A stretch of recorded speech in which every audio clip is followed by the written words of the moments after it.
Hello to my wonderful people. I am welcoming to you my yet another vlog. So today is a 6 April आणि मी हा vlog shoot करते माझ्या आजीच्या वर्षश्राद्धाचा. Yes guys, we lost her last year.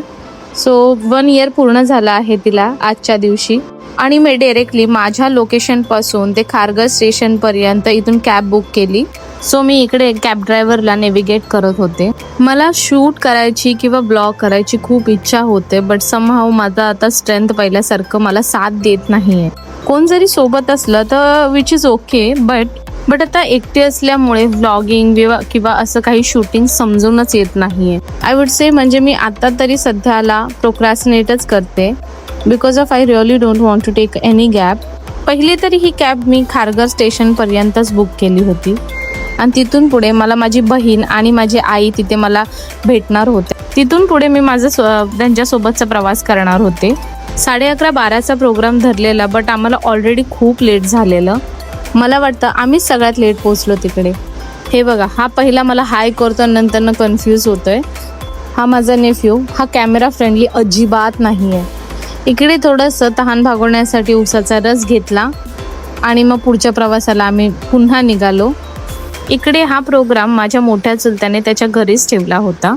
मग काय, खारघर स्टेशनवरनं रिक्षा पिक केली आणि आम्ही त्याच्या घरी जायला निघालो. जसं की तुम्हाला मी सांगितलं, मी ऑलरेडी खूप लेट झालेलो, त्यामुळे सगळ्यांचे कॉलवर कॉल येत होते. आम्हाला एक्झॅक्ट लोकेशन माहिती नसल्यामुळे आम्ही थोडा वेट केला. मग त्यानंतर माझे वडील आम्हाला घ्यायला आले.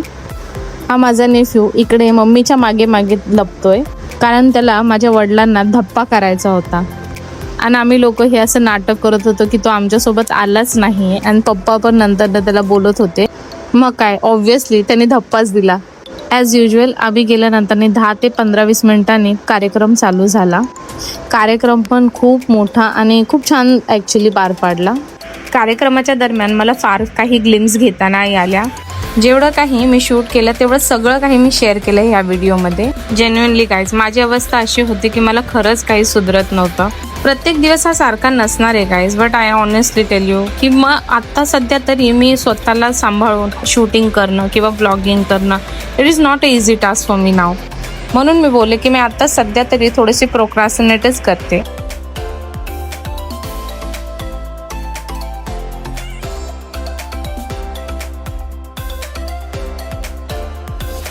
कार्यक्रम छान संपन्न झाल्यानंतर प्रत्येकाने आपापल्या परीने इकडे मनोगत व्यक्त करत होते.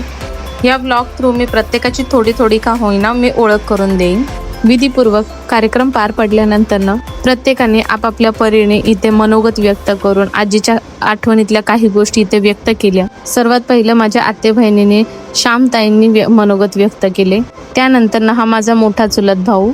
देन त्याच्यानंतर माझ्या भावाने त्याच्या आठवणीतल्या काही गोष्टी सांगितल्या. It was so fun to be listen him because he shared something very hilarious. तिची एक आठवण त्यांनी आजीची सांगितली, त्याच्यावरती सगळेच खूप हसत होते. देन आफ्टर माय भाऊ, त्याच्यानंतर श्वेतानेच मनोगत व्यक्त केलं. श्वेता ही आजीची लाडकी नात. आजीने तिला खूप लाडावानाने वाढवले. तसं तर आजीने सर्वच नातवंडांचे खूप लाड केलेले आहेत, बट तसं सांगायला गेलं तर आजी भाऊसाठी आणि श्वेतासाठी खूप बायस्ड होती पहिल्यापासून. हे दोघं जण तिच्या हाताखाली खूप वाढलेले आहेत आणि त्यांचे खूप तिने लाड पुरवले आहेत. श्वेता तिच्या काही आठवणी शेअर करताना ती खूप इमोशनल झाली आणि ते बघितल्यानंतरही आम्हालाही रडू आवरलं नाही. कार्यक्रम झाल्यानंतर ॲज युजल सगळे जेवण वाढण्याच्या तयारीला लागले. जेवण हे सर्व घरात बनलेलं असल्यामुळे जेवण खूप अप्रतिम होतं.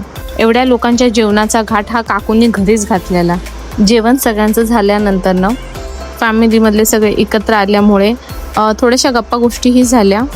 आम्ही तर पहिल्यांदाच घरी आलेलो अंकलच्या.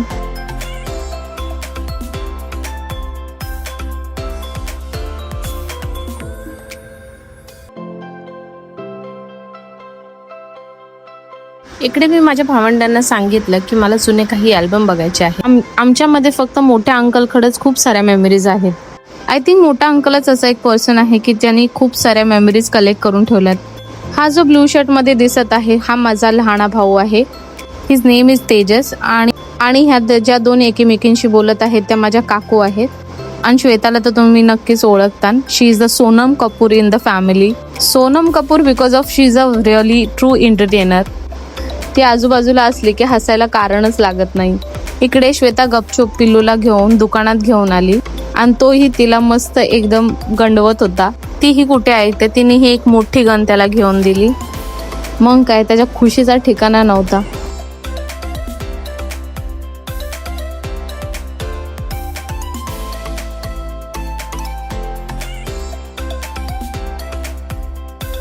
किलोने भेटल्यानंतर ना ह्याचा ॲटिट्यूडच वेगळा असतो.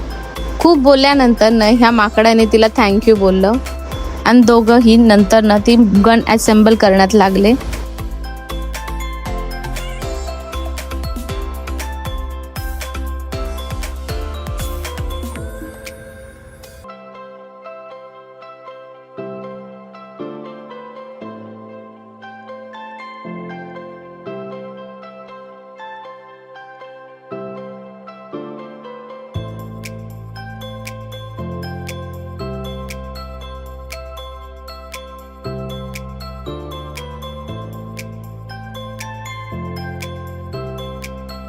सगळ्यांचं जेवण झाल्यानंतर ना इकडे आमचे अल्बम बघून एकमेकांना चिडवणं चालू होतं. श्वेता वॉज लाईक, ताई प्लीज सगळ्यांची फोटो शेअर नको करू because we were like a looking so horrible. But honestly guys, त्यांच्यापेक्षा मी खूप हॉरिबल दिसते. They were like a looking more cute. Shweta तर खूप चायनीज भावलीच दिसायची लहानपणी. इकडे मी काकूला आमच्या लहानपणीच्या फनी गोष्टी अशा आठवण करून सांगत होते. मोठे झाल्यानंतर ना आता फारसं कोणाचं येणं जाणं कोणाच्या घरी होत नाही. म्हणूनच असे रेअर प्रोग्राम जेव्हा होतात तेव्हा एकमेकांशी भेटणं होतं. ह्या आमच्या काकू, जेव्हा माझा आप्पा जिवंत होता तेव्हा आमचं खूप येणं जाणं राहायचं. आता मात्र वेळेप्रमाणे सगळेच खूप बिझी झाले आहेत, त्यामुळे असं खूप रेअर भेटणं होतं.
कार्यक्रम संपल्यानंतर ना आम्हीही आमच्या घरी जायला निघालो. खरं सांगायला गेलं माझे चुलत भावंडे हे खूप फन लव्हिंग आहेत आणि ते अनकम्फर्टेबलही होत नाही जेव्हा मी ब्लॉग शूट्स वगैरे करते. नेहमी जोक करत राहणं हा त्यांचा सेकंड नेचरच आहे. इकडे आम्ही कारमध्ये बसल्यानंतर मी इन्स्ट्रक्ट करत होते की आपल्याला एखादी रील काढून घेऊया, बट टाइम नसल्यामुळं काही जमलंच नाही. Otherwise she is the born artist in to the our family. अर्धीच रील शूट केल्यानंतर मला जाताना बोलते, ताई इतने पैसे मैं इतना हिच मिलेंगा. ॲज युजल कार्यक्रमाची गोंधळ आणि गडबड असल्यामुळे मीही फारसं फोर्स करू शकले नाही त्यांना. नेक्स्ट कोणत्या व्लॉगमध्ये मी जर नक्की त्यांच्या घरी गेले तर मी तुमच्यासोबत सगळ्यांचे अपीरियन्स शेअर करेल. And they all are very comedian. Let's see guys, hoping very soon to be meet again. अंकलनी त्याच्या कारने आम्हाला स्टेशनपर्यंत ड्रॉप केलं. And that's how I just spend my programme with them. Regret नक्कीच आहे की चांगली व्लॉगिंग करता नाही आली, बट होपफुली नेक्स्ट ह्याच्यामध्ये मी जस्टिस करेल. Trust me guys, I hate this voice over. I really wanted to do a raw vlogging just because my pregnancy. I really can't do it. तरीही अशा काही व्हिडिओच्या ग्लिम्स देऊन मी तुम्हाला बरंच काही माझ्या घरातलं शेअर केलं आहे. Hope you will like it and see you in the next vlog. Bye.